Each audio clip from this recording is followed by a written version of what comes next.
3,991 constable ಹುದ್ದೆಗಳಿಗೆ 4,54,000 ಅರ್ಜಿಗಳ ಮಹಾಪೂರ ಹರಿದು ಬಂದಿದೆ. ರಾಜ್ಯಾದ್ಯಂತ ಸರ್ಕಾರಿ ಉದ್ಯೋಗಕ್ಕಾಗಿ ಭಾರಿ ಪೈಪೋಟಿ ಏರ್ಪಟ್ಟಿರುವಂತದ್ದು.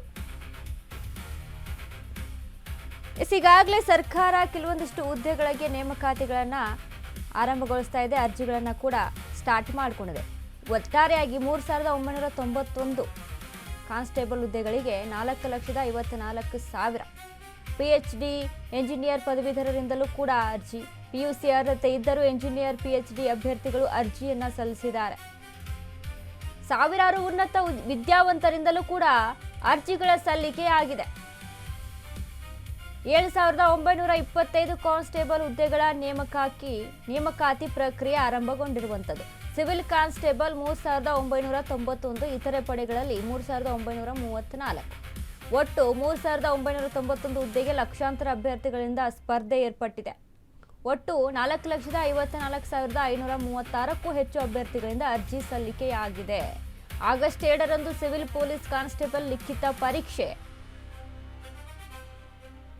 NKK ಭಾಗದಲ್ಲಿ ಪರೀಕ್ಷೆ ಬರೆಯಲಿರುವಂತಹ 3,77,861 ಅಭ್ಯರ್ಥಿಗಳು. ಕಲ್ಯಾಣ ಕರ್ನಾಟಕ ಭಾಗದಲ್ಲಿ 76,675 ಅಭ್ಯರ್ಥಿಗಳು ಎಕ್ಸಾಮ್ ಬರೀತಾರೆ. ಇನ್ನು ಕಲ್ಯಾಣ ಕರ್ನಾಟಕ ಭಾಗದಲ್ಲಿ 186 ಪರೀಕ್ಷಾ ಕೇಂದ್ರಗಳು ಇರುವಂಥದ್ದು.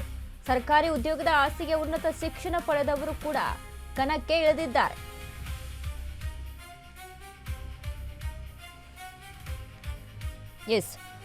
ಈಗಾಗಲೇ ಕಾನ್ಸ್ಟೇಬಲ್ ಹುದ್ದೆಗಳಿಗೆ ಅರ್ಜಿ ಸಲ್ಲಿಕೆ ಇರುವಂಥದ್ದೆಷ್ಟಪ್ಪ 3,991. ಅದಕ್ಕೆ 4,54,000 ಅರ್ಜಿಗಳು. PhD ಎಂಜಿನಿಯರ್ ಪದವೀಧರರಿಂದಲೂ ಕೂಡ ಅರ್ಜಿ ಸಲ್ಲಿಕೆ. PUC ಅರ್ಹತೆ ಇದ್ದರೂ ಎಂಜಿನಿಯರ್ PhD ಅಭ್ಯರ್ಥಿಗಳು ಕೂಡ ಅರ್ಜಿಯನ್ನ ಸಲ್ಲಿಕೆ ಮಾಡ್ತಾ ಇದ್ದಾರೆ. ನೋಡಿ, ಕಾನ್ಸ್ಟೇಬಲ್ ಹುದ್ದೆಗೆ PUC ಮುಗಿದ್ರೆ ಸಾಕು ಅನ್ನುವಂಥದ್ದು, ಅಂದರೆ ವಿದ್ಯಾರ್ಹತೆ ಇರಬೇಕಾದಂಥದ್ದು. ಬಟ್ ಇಲ್ಲಿ ಪದವೀಧರರು ಕೂಡ PhD ಮಾಡಿದವರು, ಪದವೀಧರರು, ಡಿಗ್ರಿ ಮಾಡ್ಕೊಂಡವರು ಕೂಡ ಅರ್ಜಿಯನ್ನ ಸಲ್ಲಿಕೆ ಮಾಡ್ತಾ ಇದ್ದಾರೆ. ಅಂದರೆ ಸದ್ಯದ ಸ್ಥಿತಿ ಹೇಗಾಗಿದೆ ಅಂತ ಅಂದರೆ, ಯುವಕರದು ಯಾವುದೇ ಒಂದು ಸರ್ಕಾರಿ ಹುದ್ದೆ ಸಿಕ್ಕರೆ ಸಾಕಪ್ಪ ಅನ್ನುವಂಥ ನಿಟ್ಟಿನಲ್ಲಿ ಈಗ ಅವರ ವಿದ್ಯಾಭ್ಯಾಸಕ್ಕೆ ಅರ್ಹತೆಗೆ ತಕ್ಕಂತೆ ಅರ್ಜಿಯನ್ನು ಹಾಕಬೇಕು ಅಂತ ಅಂದಾಗ ಅಲ್ಲೂ ಕೂಡ ಪೈಪೋಟಿ ಏರ್ಪಟ್ಟಿದೆ. ಕೆಲವೊಂದು ಕಡೆ ಇಂಥ ಒಂದು ಕಾನ್ಸ್ಟೇಬಲ್ ಹುದ್ದೆ ಆಗಿರ್ಬೋದು, ಯಾವುದೇ ಒಂದು ಹುದ್ದೆ ಆಗಿರಲಿ, ಸರ್ಕಾರಿ ನೌಕರಿ ತೆಗೆದುಕೊಂಡ್ರೆ ಸಾಕು ಅನ್ನುವಂಥ ನಿಟ್ಟಿನಲ್ಲಿ ಅರ್ಜಿ ಸಲ್ಲಿಕೆಗಳು ಹೆಚ್ಚಾಗಿದೆ ಇಲ್ಲಿ.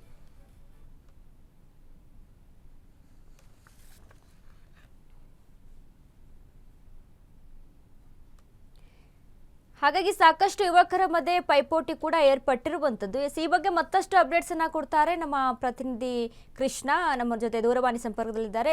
ಕೃಷ್ಣ, ಇದೀಗ ಒಂದ್ ಕಡೆ ಉದ್ಯೋಗ ನೇಮಕಾತಿ ವಿಚಾರಕ್ಕೆ ಸಂಬಂಧಪಟ್ಟಂತೆ ನೋಡಿ, ಈಗ ಕಾನ್ಸ್ಟೇಬಲ್ ಹುದ್ದೆ ಅಂತ ಅಂದಾಗ PUC ಅರ್ಹತೆ ಬೇಕು, ವಿದ್ಯಾರ್ಹತೆ. ಬಟ್ ಇಲ್ಲಿ ಡಿಗ್ರಿ ಮಾಡಿದಂಥವ್ರು, PhD ಮಾಡಿದಂಥವ್ರು ಕೂಡ ಇಲ್ಲಿ ಅರ್ಜಿಗೆ ಮುಂದಾಗಿರುವಂಥದ್ದು. ಅಂದ್ರೆ ಸಾಕಷ್ಟು ಫೈಟ್ ಏರ್ಪಟ್ಟಿದೆ. ಏನೆಲ್ಲ ಅಪ್ಡೇಟ್ಸ್ ಇದೆ ಕೃಷ್ಣ?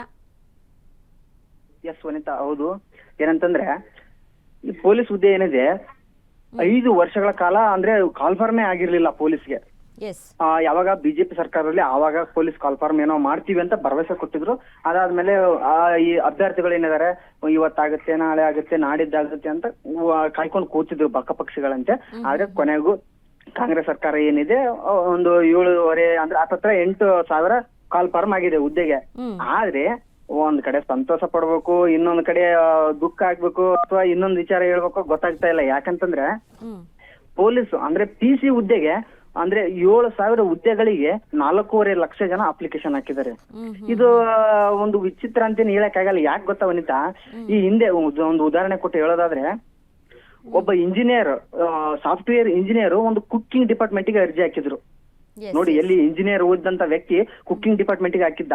ಅದೇ ರೀತಿ ಈಗ ಪೊಲೀಸ್ ಕಾನ್ಸ್ಟೇಬಲ್ ಕೂಡ ಕೇವಲ ಒಂದು 3,991 ಅರ್ಜಿಗಳಿಗೆ ಬರೋಬ್ಬರಿ 4,54,000 ಸಮಥಿಂಗ್ ಅರ್ಜಿಗಳು ಬಿದ್ದಿದ್ದಾವೆ. ಇದು ಒಂದು ರೀತಿ ಸರ್ಕಾರಕ್ಕೆ ನಾಚಿಕೆಗೇಡು ಅಥವಾ ನಮ್ಮ ಒಂದು ಅಭ್ಯರ್ಥಿಗಳಿಗೂ ಅಂತ ಗೊತ್ತಾಗ್ತಾ ಇಲ್ಲ ಇದು. ಯಾಕಂತಂದ್ರೆ ಸರ್ಕಾರ ಈ ಮಟ್ಟಿಗಿದೆಯಾ? 5 ವರ್ಷಗಳಿಂದ ಒಂದೇ ಒಂದು ಹುದ್ದೆಗೆ ಕಾಲ್ಫಾರ್ಮ್ ಆಗಿಲ್ಲ. ಈ ಒಂದು ಗಡಿ ಜಿಲ್ಲೆ ಅಂದ್ರೆ ನಮ್ಮ ಈ ಯಾದಗಿರಿ, ಆಮೇಲೆ ಧಾರವಾಡ, ಬಿಜಾಪುರ ಈ ಭಾಗದಲ್ಲಿ 5 ರಿಂದ 10 ವರ್ಷಗಳಿಂದ ಅಭ್ಯರ್ಥಿಗಳು ಇವತ್ತಾಗುತ್ತೆ, ನಾಳೆ ಆಗುತ್ತೆ, ನಾಡಿದ್ದಾಗುತ್ತೆ ಅಂತ ಮನೆ ಬಿಟ್ಟು ಆ ಮನೆ ಬಿಟ್ಟು ತಂದೆ ತಾಯಿ ಹತ್ರ ದುಡ್ಡು ಇಸ್ಕೊಂಡು ಅಲ್ಲಿ ಓದ್ತಾ ಇದಾರೆ ರೂಮ್ ಮಾಡ್ಕೊಂಡು. ಅವ್ರ ಖರ್ಚು ವೆಚ್ಚಗಳೆಲ್ಲ ಏನು ಎಂತ ಹೇಗೆ ಅನ್ನುವಂಥದ್ದು ದೊಡ್ಡ ಪ್ರಶ್ನೆ ಆಗಿದೆ ಅದು. ಒಂದು ವೇಳೆ ಈಗ ಖರ್ಚುಗಳನ್ನ ಇನ್ನೊಂದು ಮತ್ತೊಂದು ಅಂದ್ರೆ ಈಗ ಪಾರ್ಟ್ ಟೈಮ್ ಅಲ್ಲಿ ಮಾಡ್ಕೊಂಡು ಮತ್ತೊಂದು ಅವ್ರ ಖರ್ಚುಗಳನ್ನ ನೀಗಿಸ್ಬೋದು. ಆದ್ರೆ ಈ ಅವ್ರು ಏಜ್ ಡಿಬಾರ್ ಆದ್ರೆ ಯಾರಿಗೆ ಹೇಳೋದು? ವಯಸ್ಸಾಗಿಬಿಟ್ರೆ ಏನು ಯಾರಿಗೆ ಹೇಳ್ಬೇಕು, ಏನ್ ಮಾಡ್ಬೇಕು, ನಮ್ಮ ಭವಿಷ್ಯಕ್ಕೆ ಯಾರು ಅನ್ನುವಂಥದ್ದು ಅದೊಂದು ದೊಡ್ಡ ಒಂದು ಪ್ರಶ್ನೆ ಆಗಿ ಉಳಿದಿತ್ತು. ಆದ್ರೆ ಇದೀಗ ಸರ್ಕಾರ ಏನ್ ಮಾಡಿದೆ ಅಂತ ಕಾಯ್ದುಕೊಂಡು ಆಮೇಲೆ ಜಾಬ್ಗೆ ಓದ್ಕೊಂಡು ಮಾಡ್ಕೊಂಡು ಏನೋ ಕೂತಿದ್ರು. ಅಂತೂ ಇಂತೂ ಕಾಂಗ್ರೆಸ್ ಸರ್ಕಾರ ನಮ್ಗೆ ಒಂದು ಸಿಹಿ ಸುದ್ದಿ ಕೊಟ್ಟಿತಪ್ಪ ಅಂತ ಅವ್ರು ಕುಂತಿದ್ರು. ಆದ್ರೆ ಒಂದಕ್ಕೆ ಎರಡಲ್ಲ, ಒಂದಕ್ಕೆ 10 ಜನ ಕಾಂಪಿಟೇಷನ್ ಆದಂಗ ಆಗ್ಬಿಟ್ಟಿದೆ ಈಗ.